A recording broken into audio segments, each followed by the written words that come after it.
Hey guys, this week we're switching it up and doing something a little bit different. I'm hooking up with Nutz from Kayak Design Department at Confluence Water Sport, or Confluence Outdoor now, which is the parent company of Wilderness Systems.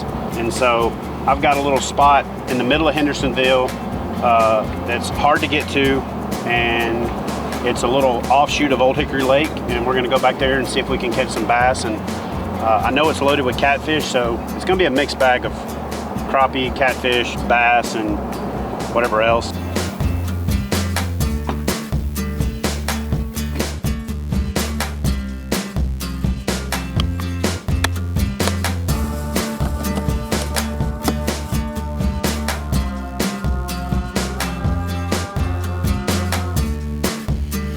So as you can see over my shoulder right here, I've got a little community fishing pond, little small body of water, and more importantly, we're gonna figure out some stuff to help you guys catch more fish and help me catch more fish. I'm seeing a lot of activity along the bottom. Are you gonna try and throw some stuff along the bottom? Well, I'm actually gonna do a little bit of both. I'm gonna fish some lizards and crawfish, creature style baits along the bottom, kind of slow. But what I actually am gonna start off with, because I know you'll be dragging the bottom, is we can divide and conquer a little bit. I'm gonna throw a spinnerbait and slow roll it, and throw a crankbait and kind of come along and tip the tops of the grass and the treetops and stuff like that. We'll see if I can't find those more active fish. So if we spread out and we kind of fan cast and overarch our fields of fire a little bit, we can, and that's the great thing about fishing with a buddy, is you can diversify a little bit and then get dialed in on a pattern, and then both of you switch to that and you can catch more fish.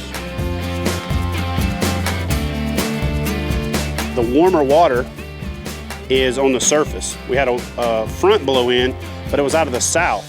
And in the spring, when fronts come in out of the south, they bring warm air masses. And so since the outside air temperature is warmer than the water, it warms the surface, and when the wind blows that over to the side, I think I got a fish, that side of the lake is warmer. So that bank is always a good one, and there's a fish. Yeah, right where he was supposed to be. So even though it's more frustrating, and that's why a product like the Power Pole is awesome, you want to fish that wind-blown bank, because the warm water is getting blown to that side, that water temperature on that side is coming up, and the bass are just more active on that side. It pushes the bait fish to that side, it blows the plankton and all that stuff to that side. Just basically, it's a conveyor belt that gets all the food stacked up on that side and the warmer water over there. And we're right in that pre-spawn time where the bass are starting to stage. So that's yet another factor why that bank is the one. Now, it doesn't mean that the big females in a small body of water like this won't be on the other side, because they're letting those bass stage, or letting those bucks build the beds and do all that kind of stuff. So it's just something you got to get in there and figure out. But the wind-blown bank is definitely the place to start. Oh, nice.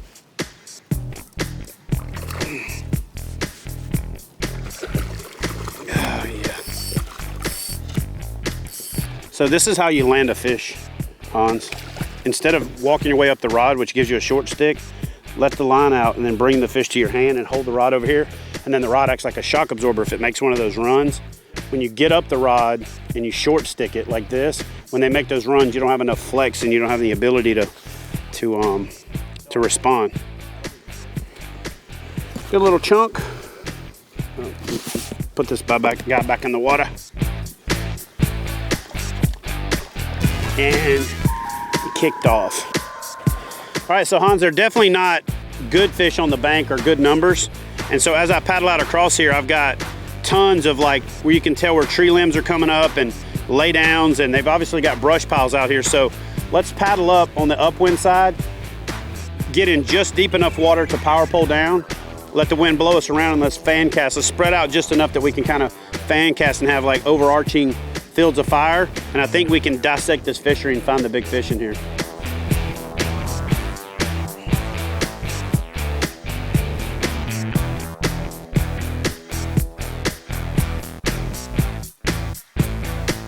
So obviously, Chad, you're putting scent on baits all day long. You're gonna be pretty much covered in scent, but so what do you do?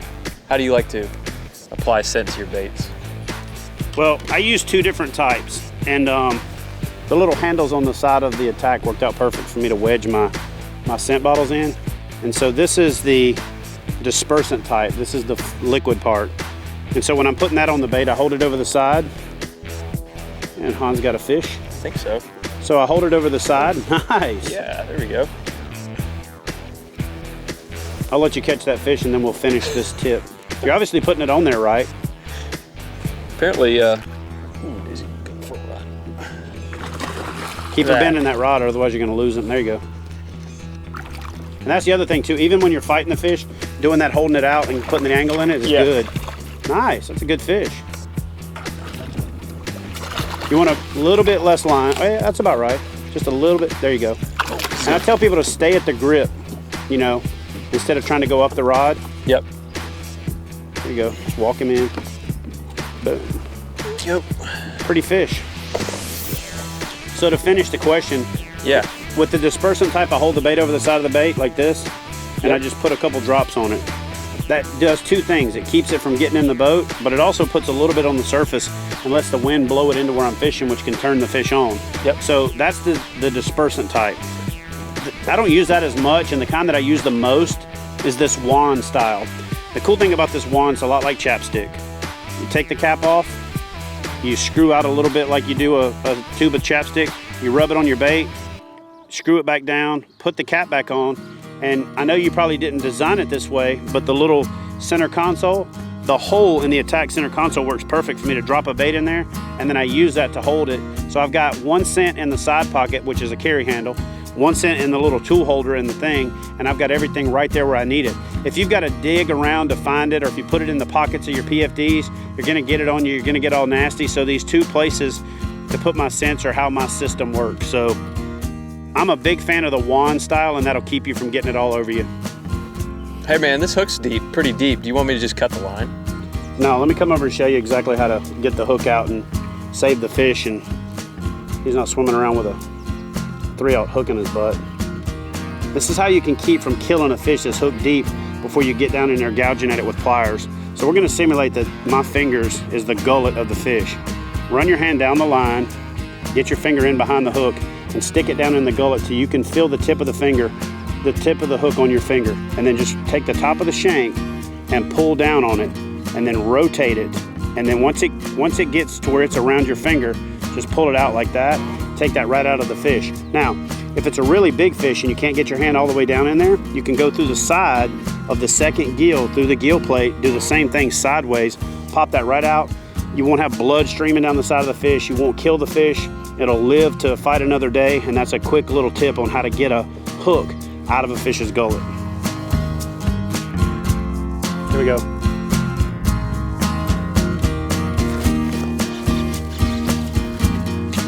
That is what we call, down here in the South, a southern stickerel. That's an older species right there with good coloration. It's been there for a while, it's waterlogged. It's called setting the hook, too late.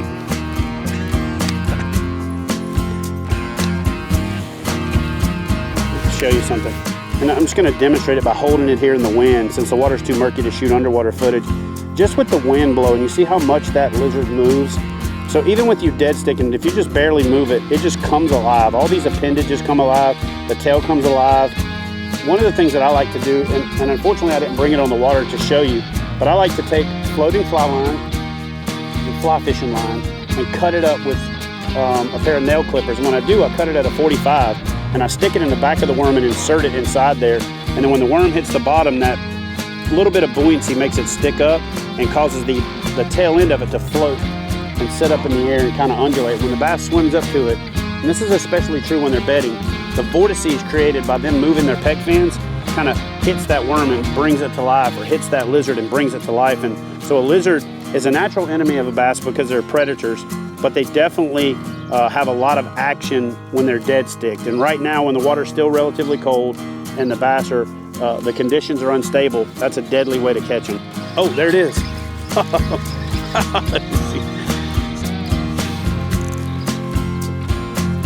Dead sticking it.